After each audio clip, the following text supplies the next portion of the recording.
안녕하세요. 나무새입니다. 다들 추석 잘 보내고 계신가요? 갑자기 추워질 수 있으니까 일단 모두 감기 조심하세요. 이번에는 서술형 키워드 강의를 가져와 봤습니다. 지금까지 서술형 공부를 잘 하셨는지 다시 한번 확인해 볼 수 있고, 서술형 공부하기 어렵다 라고 생각되시는 분들을 위해서 준비해 봤습니다.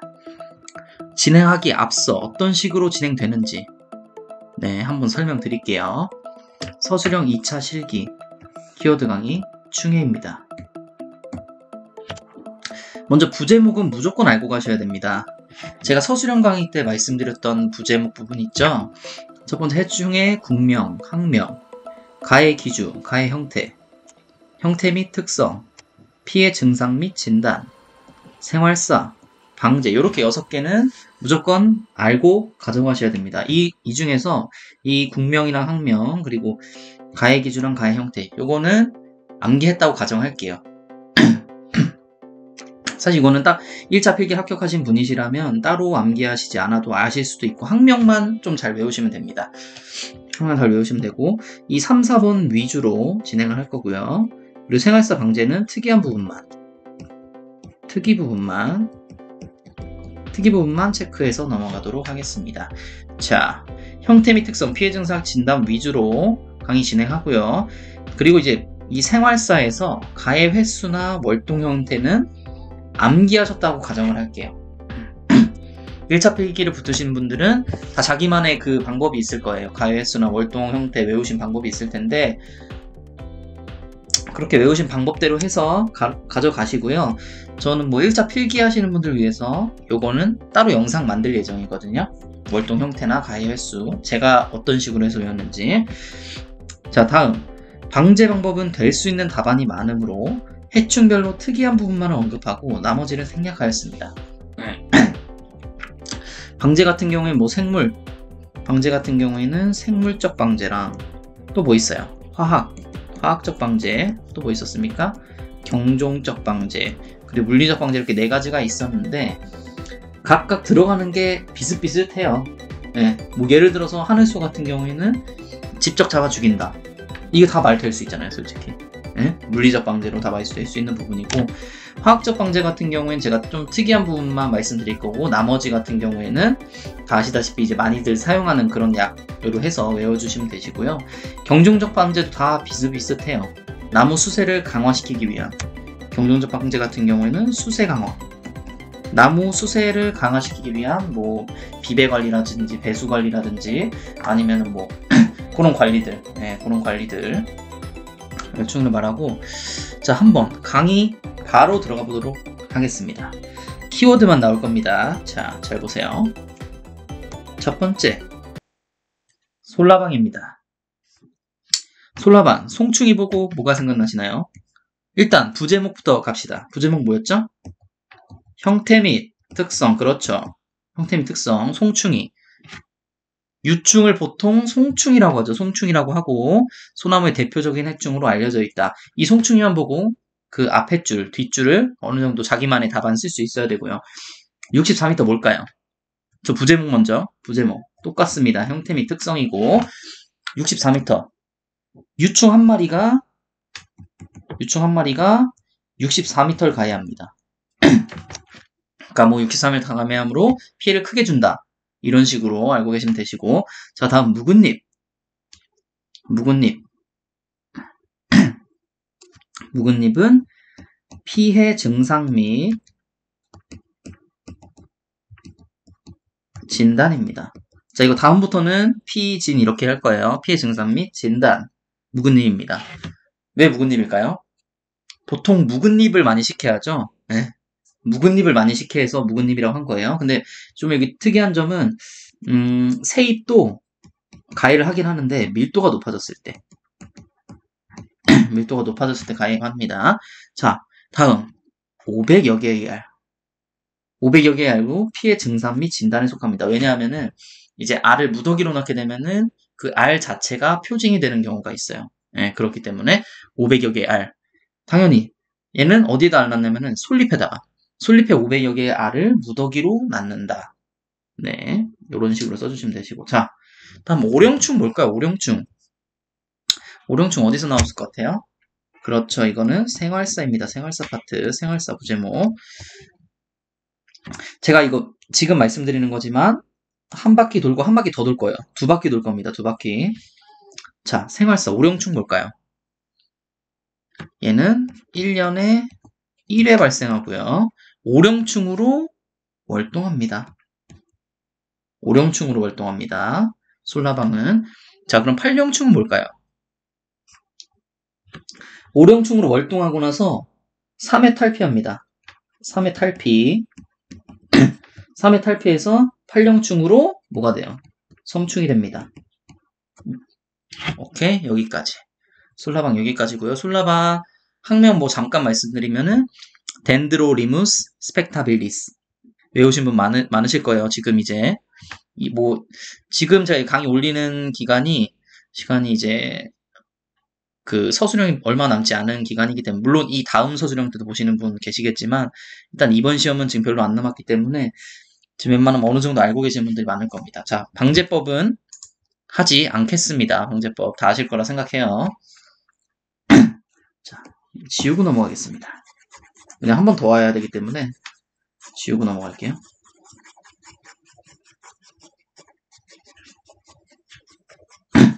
자, 다음 해충 보겠습니다. 다음 해충 대벌레입니다. 대벌레. 자, 다음 해충 대벌레인데 자, 대나무란 키워드 있습니다. 대나무란 키워드. 대나무 뭘까요? 대나무처럼 생겼습니다. 대벌레는 대나무처럼 생겨서 대나무라고 이름 지어졌다. 또는 성충과 약충의 형태가 대나무처럼 생겨서 대벌레라고 이름 지어졌다. 이런 식으로 쭉 이어서 가시고요. 다음 산란. 대벌레 산란 뭐가 있을까요? 산란. 대벌레는 산란할 때 머리를 위쪽으로 정지하고 있는 것처럼 보일 때가 있어요. 머리를 위쪽으로 정지. 요거 특징입니다. 자, 요거 뭡니까? 형태 및 특성에 속하고요. 부제목. 자, 대이동. 대이동은 피해 증상 및 진단 말합니다. 피해 증상 및 진단란에 있어야 되고, 자, 대이동 한다는 것 자체가 이 성충과 약충이 집단적으로 대이동해가지고 잎을 모조리 먹어치운다. 요 정도 보시면 되시고, 그렇게 하나를 외우시고, 자, 두 번째, 그럼 못 쓰실 거예요. 쓸 게 없죠. 이걸 이어서 쓰시면 됩니다. 자, 대이동해서 잎을 먹어치워요. 그럼 어떻게 되겠어요, 나무? 나무가 미관적으로 굉장히 안 좋아 보이겠죠? 나무가 죽진 않아요. 죽진 않지만, 미관상 보기 흉하다. 자, 제가 키워드로 외우라는 말씀을 드린 이유는 이 키워드 세 가지만 알고 있어도 앞뒤로 해서 답은 적을 수가 있다는 거예요. 왜냐하면 이 키워드가 굉장히 중요한 그 문장에서 핵심적인 내용을 담고 있는 단어이기 때문에 일단 문장을 쓰고 그리고 또 뭐가 좋냐면은 이렇게 키워드를 외우면은 이 첫 번째 지금 대이동까지 갔잖아요. 대이동에서 막 잎을 모조리 먹어치워요. 그 다음 거를 상상하면은 그 다음 답까지 나올 수 있다는 거예요. 잎을 많이 먹어치우니까 미관상 보기 흉하다. 이거 답 맞아요. 이거 답을 아니라고 할 수 없죠. 미관상 보기 흉해지는 게 맞으니까. 그렇죠. 이렇게까지만 하고 생활사랑 방제 방법 잠깐 말씀드리면 얘는 방제 어떻게 해야 될 것 같나요? 얘는 물리적으로 방제가 있는데 그냥 죽이는 겁니다. 잡아서 죽인다. 잡아 죽인다를 좀 더 고급스럽게 쓰시면 어떻게 쓰시면 되냐면은 보이는 즉시 잡아 죽인다. 네, 보이는 즉시 잡아 죽인다. 이런 식으로만 적어주시면 됩니다. 그거는 자기의 마음대로 쓰시면 되시고 자, 화학 제가 말했죠. 거의 다 이걸로 한다고요. 페니트로티온 얘는 페니트로티온 1000배입니다. 솔라방 페니트로티온 1500배예요. 솔라방 1500배, 대벌레 1000배, 마지막으로 이 도토리거위벌레 이거 500배예요. 이렇게 1500 자, 솔라방 1500, 대벌레 1000, 거위벌레 500 이런 식으로 이 순서대로 이제 외우셔도 나쁘지 않아요. 이렇게 자, 생물적 방제 생물적 방제 뭐 있을까요? 제가 이 전 서술형 강의에서 말씀드린 거 있죠? 얘는 그거 그냥 쓰시면 돼요. 무당벌레 그다음 뭐예요? 풀점자리 또 거미류를 보호한다. 이렇게 쓰시면 거의 완벽한 답입니다. 이렇게 가시면 되고요. 대벌레는 키워드도 적어가지고 대벌레가 나올지는 모르겠는데 왜 제가 대벌레를 이거 정리했냐면은 대벌레가 작년인가 재작년에 굉장히 많이 발생을 했어요. 피해를 한번 준 적이 있어가지고 그래서 대벌레는 넣은 거고요. 자, 다음 도토리거위벌레입니다. 도토리거위벌레. 얘는 굉장히 특징이 명확하죠. 자, 고온과 참나무림. 이거 부제목 어디일까요? 부제목 형태 및 특성입니다. 형태 및 특성. 형태를 잘 안 쓴 이유가 형태 및 특성인데 제가 형태를 잘 안 잡은 이유가 형태라고 하면은 뭐 성충의 크기가 몇 밀리이다. 뭐 10mm이다. 이거 다 외우실 수 있을 것 같아요. 현실적으로 저는 외우기 힘들다고 본 거예요. 예. 물론 공부를 더 깊게 오랫동안 하실 분들은 외우세요. 외우시면 더 좋으니까 어쨌든 자세하게 아는 거니까. 하지만 그것 때문에 더 헷갈릴 바에는 저는 아예 뺀다는 겁니다. 그래서 형태 및 특성이라고 그 부제목을 넣긴 넣었지만 특성에 사실 가까워요. 거의다가 뭐 소나무 재선충병, 소나무 그 솔수염하늘소나 뭐 구간수염하늘소는 몇 밀리 이렇게 해서 자세히 적었는데 그게 아닌 애들이 있다는 겁니다. 자, 도토리거위벌레 얘 같은 경우에는 봅시다. 고온과 참나무림에 많이 발생합니다. 네, 그렇게 이어서 가시면 되시고 자, 이것도 마찬가지로 형태 및 특성이고요. 1차 절단. 고온과 참나무림에 많이 발생하고 1차 절단이 뭘까요? 1차 절단. 사실 1차 절단도 하고 얘는 2차 절단도 합니다. 1차 절단도 하고 2차 절단도 하는데 1차 절단은 산란 전에, 암컷 성충이 산란 전에 2차 절단은 그럼 언제겠어요? 산란 후에. 그러니까 1차 절단 같은 경우에는 얘가 그 산란 후에 잘라내잖아요. 가지를 잘라내서 우리가 그 막 공원이나 참나무면 이렇게 바닥에 쫙 뿌려져 있는 그 상태를 볼 수 있는데 이제 산란 전에 미리 한번 잘라놓는 거예요. 나중에 더 잘 잘리기 위해서. 그리고 2차 절단, 산란 후에 이거를 잘 풀어서 쓰시면 됩니다. 다음 세 번째, 도토리가 달려있는 가지. 너무 쉽죠? 피해 증상 및 진단입니다. 피해 증상 및 진단. 피해 증상 진단. 도토리가 달려있는 가지고, 도토리가 달려있는 가지가 있으므로, 뭐, 진단하기가 수월하다. 아니면 또는, 대표적인 피해 증상으로 도토리가 달려있는 가지를 뭐 땅에 이렇게 흩뿌리듯이 놓여져 있다. 뭐 이런 식으로. 자기가 이 키워드만 알고 있으면은 좀 풀어 쓸 수 있잖아요. 그렇게 풀어 쓰시면 되시고. 자, 얘 같은 경우에는 좀 특이한 부분이 있어서 흙 속에서 월동을 하기 때문에 뭘로 월동할까요? 흙 속에서. 유충으로. 더 정확하게 하면은 노숙육충으로. 흙 속에서 노숙육충으로 월동을 합니다. 그래서 얘 같은 경우에는 방제법에 뭐가 있냐면은 자, 이거는 생활사죠. 이걸 보시고 방제법 생각하시면 돼요. 방제법. 방제법 중에서 물리적인 거. 흙 속에서 노숙유충이 있다가 나오겠죠? 네. 월동이 끝나면 나올 거 아니에요. 월동을 흙 속에서 노숙유충을 하니까. 나올 때 못 나오게 하기 위해서 지표에 비닐을 깝니다. 지표에 비닐을 깝니다. 그것도 이제 물리적 방제가 될 수 있어요. 자, 다음 유화등. 유화등. 이제 성충 같은 경우 유화등이나 유살등을 이용해서 잡아 죽일 수 있습니다. 이렇게 도토리거위벌레 넘어가겠습니다. 혹시 도토리거위벌레 이거 좀 공부하신 분들 학명이 뭘까요? 학명. 학명은 메코리스 아이고 죄송합니다. 메코리스 얼설러스 메코리스 얼설러스 요거 학명입니다. 바로 다음 넘어갈게요. 다음 매미나방입니다. 매미나방. 매미나방은 제가 나오기 굉장히 많이 나올 수 있다고 생각이 들어요. 매미나방은 정말로. 매미나방은 왜냐하면은 워낙 많이 발생하고 있고 지자체에서도 그렇고 이제 정부에서도 그렇고 좀 이 위험성을 감지를 한 것 같아요. 그래서 요거 매미나방 같은 경우에 굉장히 체계적으로 지금 관리가 되고 있는 걸로 알고 있습니다. 자, 매미나방 처음에 얘 같은 경우는 좀 특이한데 이제 학명과 국명 적을 때 처음 부제목에서 학명 및 이제 국명 적을 때 글 안에 집시나방 얘기를 좀 써주면 좋은데요. 그 매미나방이 집시나방이로 불리기도 했는데 그게 한 부족을 비하한다는 주장이 있어가지고 미국에서는 현재 다른 명칭을 고안해내고 있단 말이에요. 집시나방 그러니까 쓰지 말자고 한 거죠. 쓰지 말자고. 이런 부분들 언급해주면은 더 좋고요. 자, 바로 넘어가겠습니다. 닥터를 구부러진 거북민이 뭐 해야겠어요? 형태 및 특성. 그렇죠. 이건 이제 형태에 가깝네요. 자, 닥터는 뭐겠어요? 더듬이. 구부러진 거북민은 어디 있었어요? 날개 위에 있었잖아요. 매미나방. 매미나방 날개에 구부러진 거북민이 있었잖아요. 그쵸? 그럼 이렇게 적으시면 되겠죠. 이어서 쓴다면은 더듬이는 닥터 모양으로 생겼으며 날개 위에 구부러진 거북무늬가 있다. 닥터이랑 구부러진 거북무늬만 알고 있으면은 그 앞에는 사실 쓰는 게 쉽습니다. 자, 몸이 무겁다. 몸이 누가 무겁다고 했죠? 그쵸. 암컷이 무겁다고 했죠. 암컷은 문이 무거워서 날지 못하고 수컷은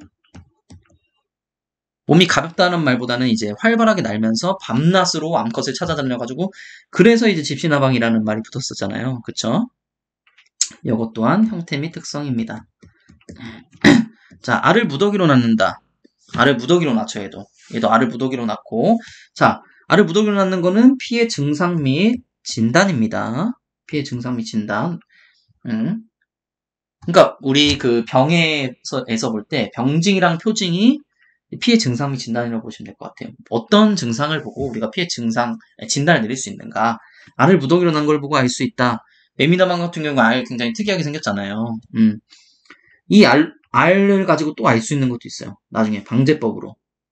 제가 그 전 강의에서 굉장히 강했던 부분인데, 물리적으로 알을 어디다 놔요? 가지다 납니다. 가지에 알을 낳습니다.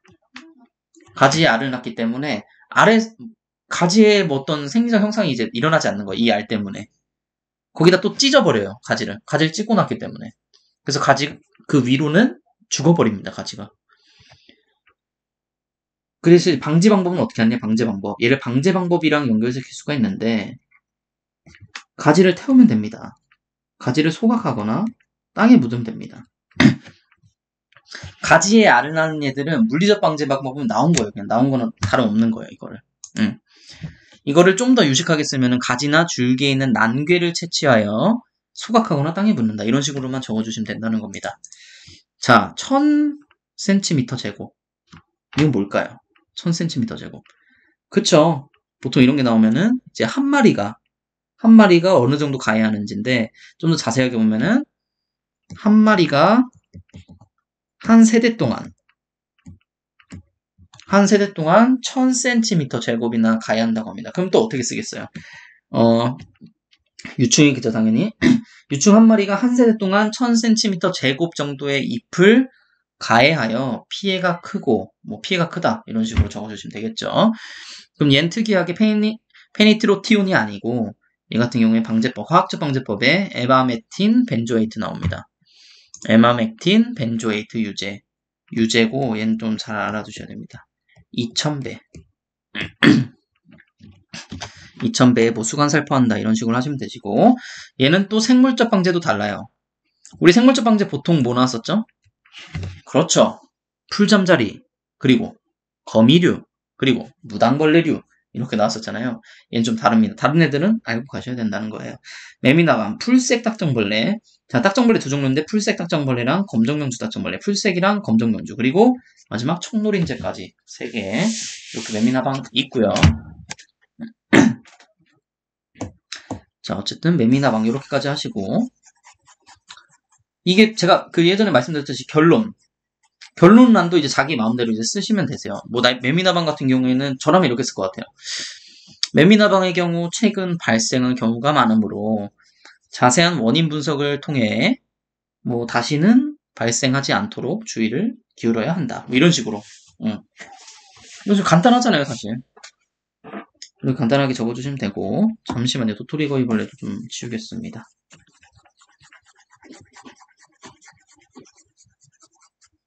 왜냐하면은 한 번 더 돌 거예요. 빨리. 다 끝나고 빨리 한 번 돌 거예요.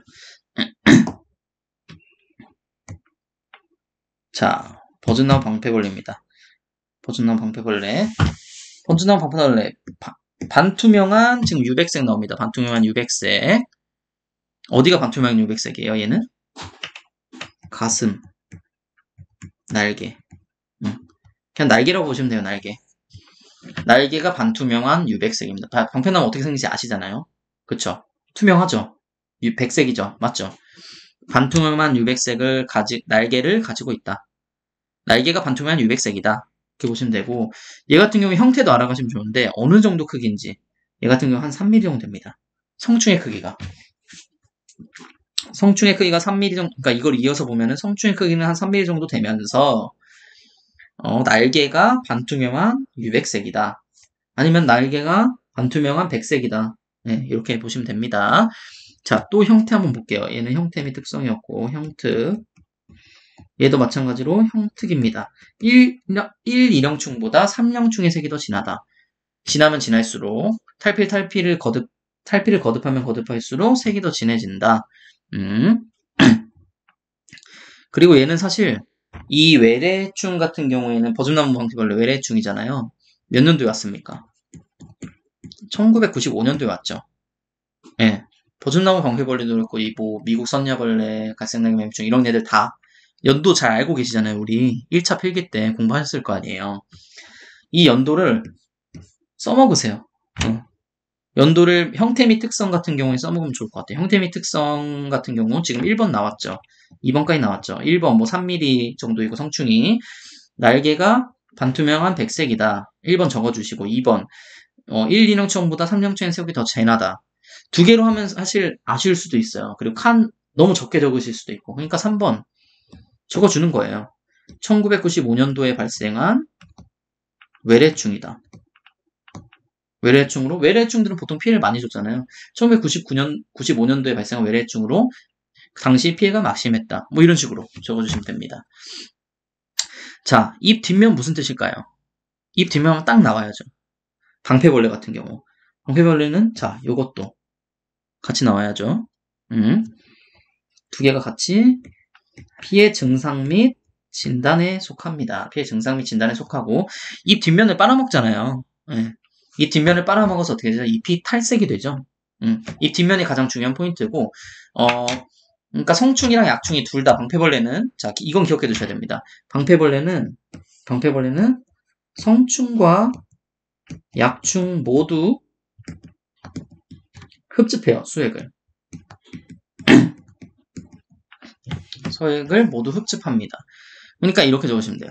성충과 약충이 입 뒷면에서 수액을 빨아먹는다. 이렇게만 적으셔도 되고 좀 더 업그레이드해서 수액을 빨아먹어 뭐 잎이 탈색된다. 잎에 뭐 병증이 나타난다. 이런 식으로 말씀하시면 되시고요. 자, 다음 탈피각 배설물. 얘는 뒷면에서 탈피각이랑 배설물을 또 내놔요. 그래서 지저분해지잖아요. 그래서 방패벌레 같은 경우 탈피각이랑 배설물이 잎 뒷면에 남아있어서 지저분해진다. 잎이 지저분해진다. 이렇게 쓰셔도 되고 좀 더 업그레이드 하면은 응애류의 피해와 구분된다. 응애류는 탈피각이랑 배설물이 없거든요. 응애류와 구분이 된다. 이렇게 해주셔도 되시고 자, 수피 틈인데 이건 그냥 제가 적어봤어요. 1년에 방패벌레 몇 회 발생하죠? 3회에서 보통 5회 발생하죠. 근데 3회 발생하고 버즈나무 방패벌레 같은 경우 4회 발생하고 수피 틈에서 성충으로 활동한다. 그리고 화학적 방제에 에토펜프록스 수화제 이거 1000배입니다. 뭐 특이하죠. 방패벌레는 에토펜프록스 수화제예요. 방패벌레는 여러 방패벌레, 뭐 진달래 방패벌레도 있고 한데 버즈나무 방패벌레만 담았어요. 왜 그러냐면은 가장 많이 나무 의사 시험에서도 언급이 됐었고 그리고 가장 방패벌레 중에서도 가장 주요 해충으로 뽑히기 때문에 버즈나무 자체가 우리가 그 가로수로 많이 쓰이잖아요. 그쵸? 그래서 이 가로수에 버즈나무의 잎을 변색시켜서 경관을 많이 해치기 때문에 얘를 좀 주요 해충으로 봤습니다. 네, 그렇죠. 네. 얘 같은 경우도 물리적 방제 뭐라고 쓰시면 되냐면은 잎을 가해하고 있잖아요. 잎에 얘가 있잖아요. 빨고 있잖아요. 잎에 수액을. 그러니까 어떻게 되냐면은 잎을 그냥 다 잘라가지고 잎 이렇게 잘라가지고 소각하세요. 파이어. 불 지르세요. 이렇게. 불 지르거나 땅에 묻으면 됩니다. 버즈나무 방패벌레도 그러시면 되시고요.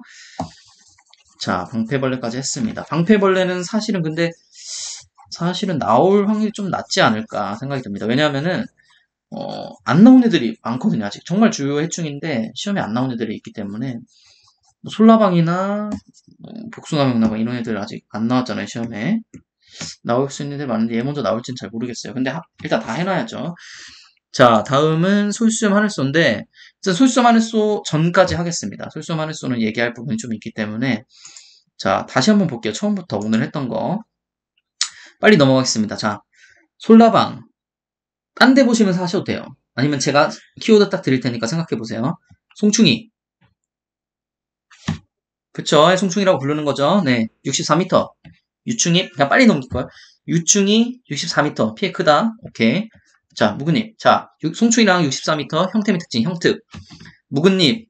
500개의 알. 뭐예요? 피증. 피해 증상 및 진단. 피진이라고 할게요. 피진. 피해 증상 및 진단. 묵은잎 가해하죠. 그 다음 밀도가 높아지면 생잎도 가해하고. 자, 500여 개의 알 뭡니까? 500여 개의 알을 낳아가지고, 500여 개의 알을 낳아가지고, 어떻게 합니까? 알고 계셔야 돼요.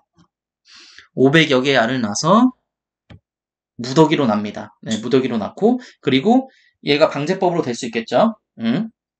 이 알이 있는 알이 이렇게 붙어있는 잎을 뭐 소각하거나 땅에 묻는다. 이렇게 물리적 방제 나올 수 있고 자, 오령충, 팔령충 뭡니까?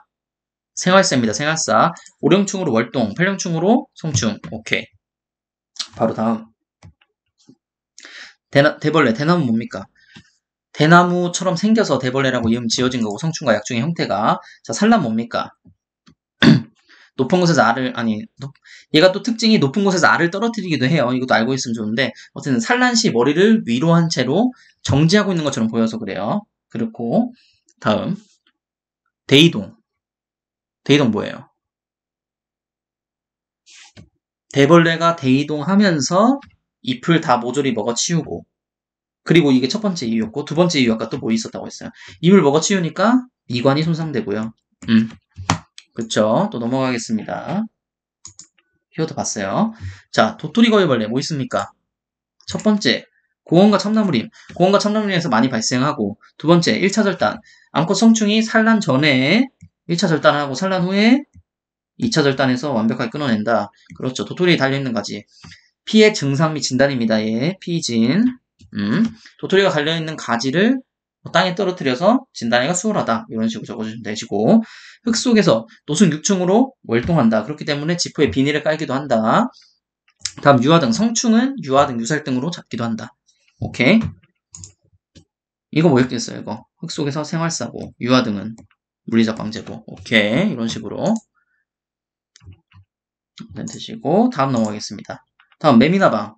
매미나방 집시나방으로 불리웠었는데 뭐 미국에서 이게 한 부족을 비하한다는 발언이 있어서 집시나방 안 쓰기로 했고요. 그리고 닭털, 구부러진 무늬, 얘 형태 및 특성이죠. 닭털, 더듬이, 구부러진 무늬, 날개 그렇게 생겼고 몸이 무거워, 암컷은 몸이 무겁고 수컷은 몸이 가볍습니다. 그래서 암컷을 밤낮으로 찾아다니고 자, 알을 무더기로 놨습니다. 알을 무더기로 놨기 때문에 어떻게 해요? 알을 제거하거나 그러니까 그 가지, 붙어있는 가지를 제거하거나 태우죠. 땅에 묻거나 자, 10cm 유충이 10cm 가해하기 때문에 피해가 큽니다. 매미나방, 에마메틴 벤조에이트 구요. 이거 몇 배라고 했어요? 그렇죠. 2000배입니다. 얘는. 에마메틴 벤조에이트 2000배 말씀 안 드렸던 것 같은데 어쨌든 자, 생물적 방제, 풀색, 검정 명주, 딱정벌레, 청노린재까지 매미나방이고 오늘 마지막 버즈나무 방패벌레가 마지막이었죠. 네, 버즈나무 방패벌레. 반투명한 유백색. 반투명한 유백색에 날개를 가지고 있다고 했죠. 날개 가지고 있고 아까 여기 뭐라고 적혀 있었어요? 3mm. 3mm 적혀 있었죠. 성충은 한 3mm 정도. 3mm 정도로 크기를 가지고 있고 자, 1, 2령충보다 3령충의 색이 더 진하고요. 이건 뭐겠어요? 형태 및 특성이죠. 그렇죠. 이것도 형태 및 특성이고 잎 뒷면, 탈피가 배섬 이거 뭐예요? 피해 증상 및 진단, 피진 아까 나왔었죠. 잎 뒷면에서 수확을 빨아먹는다. 그래서 잎이 뭐 탈색된다. 이 정도 적어주시면 되시고 탈피가 배송 저 지금 아예 아무것도 안 보고 지금 말씀드리는 겁니다. 이런 식으로 외우면 된다는 거예요. 지금 탈피가 배설물을 뭐 흘리고 다님으로 탈피가 배설물을 분비함으로 잎이 지저분해진다. 이런 거 있고 아까 또 뭐였어요? 응애류의 피해와 구분된다. 이런 식으로 쓸 수 있습니다. 자, 다음 수피틈. 수피틈에서 성충으로 월동하고 얘 몇 회예요? 3회. 이 횟수는 자기가 알고 계셔야 돼요. 다음 화학적 방제 토펜프록스 수화제 있다는 겁니다. 토펜프록스 수화제. 토펜프록스 수화제 몇 배라고 했어요? 1000배. 1000배입니다. 자, 여기까지 이런 식으로 해서 제가 마지막으로 했던 거 있죠. 처음에만 좀 짚고 넘어가시고 마지막부터는 쭉쭉쭉쭉쭉 키워드만 잡고 쭉쭉쭉쭉쭉쭉쭉쭉 이렇게 내려가세요. 금방 외우실 수 있어요. 금방. 지금 오늘 6개 했는데 요 강의만 몇 번 이제 돌려드리시면 한 두세 번만 돌려드리셔도 나쁘지 않을 것 같아요. 그런 식으로 해서 머리에 차곡차곡 그리고 이제 학명, 국명 외우시잖아요. 학명, 국명. 여기 어디 있어? 맨 앞에. 국명 하면 이런 거 당연히 외우셨겠죠. 가해 기주, 가해 형태 쉽잖아요. 가해 기주. 뭐 소나무를 기주로 한다. 가해 형태 스겹성이다. 뭐 이런 식으로 해서 쭉 외우신 다음에 이걸 하나하나 머릿속으로 해서 이제 암기를 해보세요. 혼자서. 그런 식으로 하시면 분명 잘 될 수 있다고 보고요. 자, 다음 강의는 이제 솔수와 만회수부터 바로 진행해 보도록 하겠습니다. 자, 오늘도 제 강의를 들어주셔서 감사합니다.